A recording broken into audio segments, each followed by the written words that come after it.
से जन्मी वो जनक की राजकुमारी, राम की प्रिया देवी सीता। आज हम बात करने वाले हैं देवी सीता के बारे में। आज 5 मई यानी कि देवी सीता नवमी है। आज ही के दिन माता सीता का जन्म हुआ था। तो चलिए सबसे पहले माँ सीता के जन्म की कथा की ओर बढ़ते हैं और इसके बाद माता सीता के जीवन से जुड़े कुछ अनसुने और अनकहे अध्यायों का भी अध्ययन करते हैं। तो चलिए शुरुआत करते हैं। पर लेकिन क्यों आखिर देवी महालक्ष्मी नारायणी को स्वयं धरती पर सीता माँ के रूप में धरती पर अवतार लेना पड़ा? तो चलिए इसके बारे में जानते हैं कृत्य युग से, यानी कि सतयुग में। वेदवती नामक एक महातपस्विनी थी जो कि भगवान विष्णु को वर के रूप में प्राप्त करना चाहती थी। ये वेदवती देवी लक्ष्मी स्वरूपा ही थी और रावण ने जब वेदवती को तपस्या करते हुए देखा तब रावण के मन का अहंकार और काम जाग उठा और वेदवती को प्राप्त करने की लालसा में रावण ने वेदवती के ऊपर अपनी कुदृष्टि डाली, जिसके बाद वेदवती को बलपूर्वक प्राप्त करने की चेष्टा करने लगा। तब वेदवती अत्यंत क्रोधित हुई और उनकी तपस्या भंग होने की वजह से वो अत्यंत क्रोधित हुई और रावण को उनके निकट देख देवी वेदवती ने क्रोधवश आकर कहा कि रावण उसी प्रकार उनके अंत का कारण, यानी कि रावण के अंत का कारण भी एक स्त्री बनेगी और लक्ष्मी स्वरूपा देवी वेदवती अपने देह का त्याग कर देती हैं, जिसके बाद महालक्ष्मी स्वयं नारायणी भगवान विष्णु की अर्धांगिनी देवी महालक्ष्मी सीता के रूप में जन्म लेती हैं और रावण के अंत का निमित्त बनती हैं।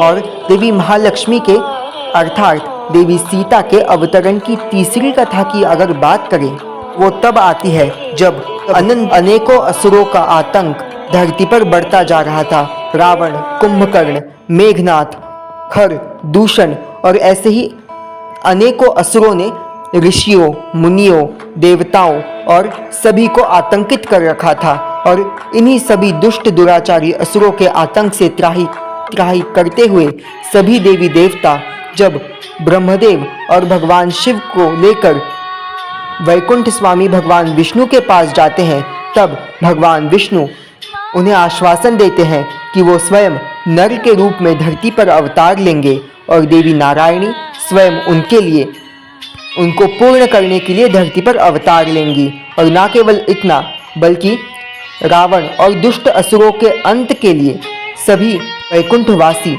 यानी कि उनके प्रिय सुदर्शन चक्र, कुमोदगी प्रिय पांचजन्य शंख और उनके अनंत प्रिय शेषनाग जी धरती पर अवतार लेंगे। और ऐसा ही होता भी है। शेषनाग जी लक्ष्मण के रूप में, भगवान पंचजन्य शंख भरत के रूप में, शत्रुघ्न जी के रूप में स्वयं सुदर्शन जी और भगवान शिव हनुमान के रूप में और महालक्ष्मी स्वरूपा अनंत ब्रह्मांड की स्वामिनी देवी महालक्ष्मी देवी सीता के रूप में और अनंत ब्रह्मांड के नाथ दीनानाथ स्वयं भगवान विष्णु श्री राम के रूप में धरती पर अवतार लेते हैं। सबसे पहले माँ सीता के जन्म की कथा की ओर बढ़ते हैं। जब सर्वत्र सूखा पड़ चुका था, कहीं पर भी अन्न का एक दाना नहीं था, पीने के लिए पानी नहीं था और मिथिला नगरी पानी के लिए तड़प रही थी, तब अनेकों ऋषियों के सुझाव पर राज ऋषि राजा जनक सोने से बनाए हल से यज्ञ पूर्ण कर माँ धरती का पूजन कर उस हल को लेकर खुद धरती को सींच रहे थे और तब धर्म का नाश करने के लिए और प्रभु श्री हरि नारायण के मदद के लिए और प्रभु श्री राम को पूर्ण करने के लिए माता महालक्ष्मी माता भूमि के गर्भ से अत्यंत तेजोमय प्रकाश के साथ और कमल की कांति समान कमल नयनों के रूप में और दिव्य तेज के साथ माता सीता भूमि से प्रकट होती हैं। राजा जनक, जिनकी कोई संतान न थी, वो देवी सीता को पाकर अत्यंत खुश होते हैं। देवी सीता की मुस्कान से बंजर पड़ी मिथिला पर वर्षा होने लगती है और देवी सीता के जन्म के साथ ही सर्वत्र हरियाली फैल जाती है। महालक्ष्मी देवी सीता राजा जनक की पुत्री बनती हैं।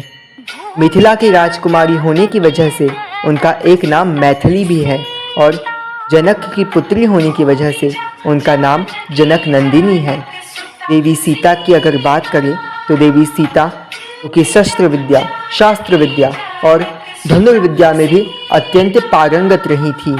स्वयं अनंत ब्रह्मांड की स्वामिनी माता महालक्ष्मी का अवतार हैं और देवी सीता के बाद अगर बात करें तो राजा जनक और देवी सुनैना उनकी दूसरी पुत्री का जन्म होता है, जो कि देवी उर्मिला का जन्म होता है, जो कि देवी सीता की छोटी बहन थी। जिसके बाद बात करें तो राजा जनक के भाई कुशध्वज और उनकी पत्नी चंद्रभागा को दो पुत्रियां यानी कि मांडवी और श्रुतकीर्ति जन्म लेती हैं। पूरी मिथिला नगरी उनकी 4 राजकुमारियां देवी सीता, उर्मिला, मांडवी और श्रुतकीर्ति की किलकारियों से गूंज रही थी और सर्वत्र आनंद का वातावरण था। मिथिला जिसे कि ज्ञान की सीता की और कहानी की ओर बढ़ने से पूर्व हमें भगवान श्री राम और माता सीता के अलौकिक बंधन के सूत्रधार यानी कि शिव धनुष के बारे में भी जानना होगा। ये शिव धनुष जो कि महाराज जनक के पास था, वो स्वयं उन्हें परशुराम जी ने दिया था और परशुराम जी को ये धनुष भगवान शिव द्वारा दिया गया था और शिव जी से परशुराम जी तक और परशुराम जी के बाद महाराज जनक ने इस शिव धनुष की रक्षा की। माँ सीता उन्होंने अपने बाल्यकाल में ही एक बार उस शिव धनुष को उठाया था और उसे उसके स्थान पर वापस भी रख दिया था। वो शिव धनुष जिसे केवल शिव और विष्णु उठा सकते हैं, उस शिव धनुष को माँ सीता ने भी धारण किया था। इसी से माँ सीता की अलौकिक शक्ति के बारे में हम अनुमान लगा सकते हैं। माँ सीता कोई और नहीं, स्वयं जगत जननी, जगत माता माँ महालक्ष्मी थी, जिन्होंने अपने नारायण को पूर्ण करने के लिए माँ भूमिजा के रूप में जन्म लिया। माता सीता की कोमल छवि से तो हम सभी पर परिचित हैं, पर माता सीता के उस शौर्यवीर और महाशक्तिशाली स्वरूप के बारे में अब चलिए जानते हैं। माता सीता वैदेह की राजकुमारी थी और इसलिए उनका एक नाम वैदेही भी है। माता सीता जो कि ज्ञान से परिपूर्ण थी, माता सीता जिन्होंने चारों वेदों का ज्ञान प्राप्त किया था, माता सीता जिन्होंने वेद, पुराण, उपनिषदों का ज्ञान उस वक्त में प्राप्त किया था।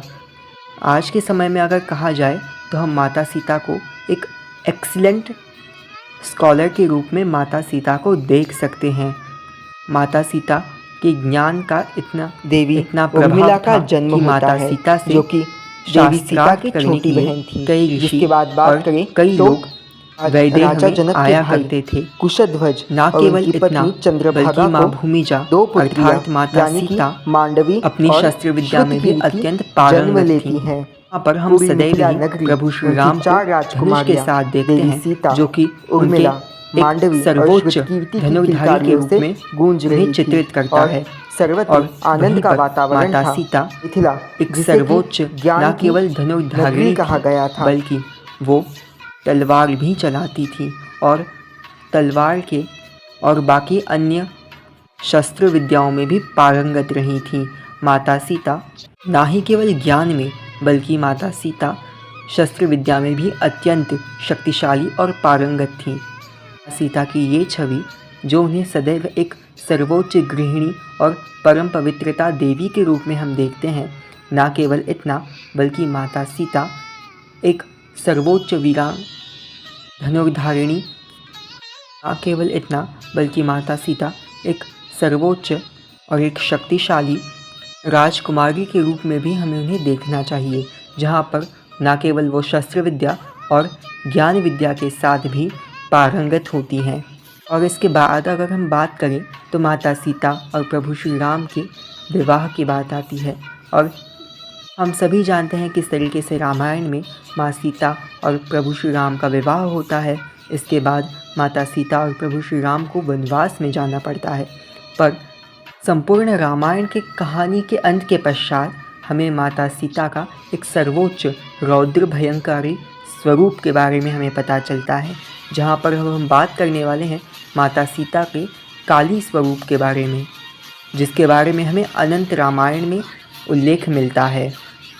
जहाँ पर हम सभी जानते हैं कि प्रभु श्री राम रावण का वध करने के पश्चात माँ सीता को पुष्पक विमान से लेकर अपनी अयोध्या की ओर निकल पड़े थे। तो उतने में ही उनका मार्ग रोकने वहाँ पर सहस्त्रमुख रावण आ जाता है। अब आप सोच रहे होंगे कि ये सहस्त्रमुख रावण आखिर कौन है।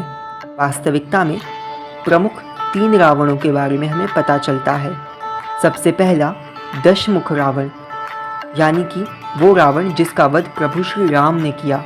और इसके बाद आता है अहि रावण, जो कि पाताल लोक का राजा था, जिसका वध हनुमान जी ने किया जब उसने रावण के कहने पर प्रभु श्री राम और लक्ष्मण जी को मूर्छित कर पाताल लोक में बंदी बनाकर ले गया था। और हनुमान जी ने अपने पंचमुखी स्वरूप में अहिरावण का वध किया था। और इसके बाद आता है सहस्त्रमुख रावण, जिसके सहस्त्र मुख थे और वो एक महाशक्तिशाली असुर था। अब वो आता है प्रभु श्री राम से रावण के वध के बदला लेने के लिए। और इस युद्ध में जब सबसे पहले लक्ष्मण जी सहस्त्रमुख रावण की ओर बढ़ते हैं, तब सहस्त्रमुख रावण लक्ष्मण जी को मूर्छित कर देता है। इसके बाद हनुमान जी भी इस युद्ध में मूर्छित हो जाते हैं। इसके बाद प्रभु श्री राम भी जब सहस्त्रमुख रावण का वध नहीं कर पाते, तब माता सीता अत्यंत क्रोध में आ जाती हैं और अपनी हुंकार भरते हुए कहती हैं कि ये सब तो उन्हीं की लीला थी। सहस्त्रमुख रावण को सामने लाने के लिए रावण के द्वारा बंदी होना और अशोक वाटिका में बंदी रहना, ये सब कुछ उसी सहस्त्रमुख रावण के वध के लिए था। न केवल इतना, बल्कि धर्म की स्थापना के लिए इन तीनों रावणों का वध होना आवश्यक था। और इसीलिए सबसे पहले अहिरावण का वध हनुमान जी ने किया, इसके बाद रावण का वध प्रभु श्री राम ने किया, और अब अंततः सहस्त्रमुख रावण जब स्वयं सामने आ चुका था युद्ध भूमि में, तब माता सीता ने भी अपना महाशक्तिशाली प्रलयंकारी स्वरूप धारण किया, जहाँ पर माता सीता अपने काली स्वरूप में आ जाती हैं, जहाँ पर माता सीता महाकाली का रूप धारण करती हैं और सहस्त्रमुख रावण का वध कर देती हैं। और इसी तरीके से माता सीता सहस्त्रमुख रावण का वध करती हैं और इसके पश्चात प्रभु श्री राम, लक्ष्मण जी, हनुमान जी और माता सीता अपने सामान्य स्वरूप में आती हैं और तब इसके बाद वो सब अयोध्या वापस लौट जाते हैं। ये तो था माँ सीता का काली स्वरूप, पर इसके अलावा भी एक और स्वरूप है जिस स्वरूप में हम सभी माँ सीता को जानते हैं। माता सीता का वही करुणामयी कोमल स्वरूप, जिस स्वरूप में माता सीता इस सारी जगत की माता है और अपने संतान के लिए वो कुछ भी कर सकती हैं। अपने संतान का लालन पालन करती हैं वन देवी के रूप में। हम सभी जानते हैं कि प्रभु श्री राम और माता सीता के बीच एक वियोग की घड़ी आई थी, जहाँ पर प्रभु श्री राम को माता सीता का त्याग करना पड़ा था और माता सीता को वापस वनवास धारण करना पड़ा था। जिसके बाद प्रभु श्री राम और माता सीता के 2 पुत्र लव और कुश का जन्म होता है, जहाँ पर माता सीता अपने नाम को भी बदल देती हैं और वन देवी के रूप में महर्षि वाल्मीकि के आश्रम में रहती हैं। के बाद की कहानी तो हम सभी जानते हैं। इसके बाद जब फिर एक बार प्रभु श्री राम के दरबार में माता सीता को अपनी पवित्रता का प्रमाण देने की बात कही गई, तब माता सीता ने एक नारी को सर्वोच्च नारी बनने का एक सीख देते हुए अपनी पवित्रता का प्रमाण दिया। और आज माता सीता भूमि मार्ग से होते हुए अपने वास्तविक स्वरूप महालक्ष्मी स्वरूप में वैकुंठ लोक को चली जाती हैं। जिसके बाद रामायण के अंत में प्रभु श्री राम भी अपने देह का त्याग करते हैं और सरियू नदी से अपने वास्तविक स्वरूप चतुर्भुजधारी विष्णु के रूप में अपने गरुड़ के ऊपर विराजमान होकर अपने वैकुंठ धाम लौट आते हैं। माँ सीता के आज हमने अलग अलग स्वरूपों के बारे में जाना। माँ सीता कैसे बचपन में शिव धनुष को उठाती हैं। इसके बाद हमने माता सीता के उस स्वरूप के बारे में जाना जिसमें माता सीता न केवल ज्ञान को प्राप्त करती हैं बल्कि अपने शस्त्र विद्या में भी पारंगत होती हैं। इसके बाद हमने माता सीता प्रभु श्री राम के विवाह के पश्चात जब उन्हें वनवास मिलता है, इसके बाद हमने माता सीता के उस स्वरूप के बारे में जाना जिसमें उन्होंने अपने महाकाली स्वरूप में आकर सहस्त्रमुख रावण का वध किया था और इसके बाद हमने माता सीता के लक्ष्मी स्वरूप के बारे में जाना, मातृत्व स्वरूप के बारे में जाना। सो गाइज, आज की वीडियो को बस इतना ही, मिलेंगे नई वीडियो।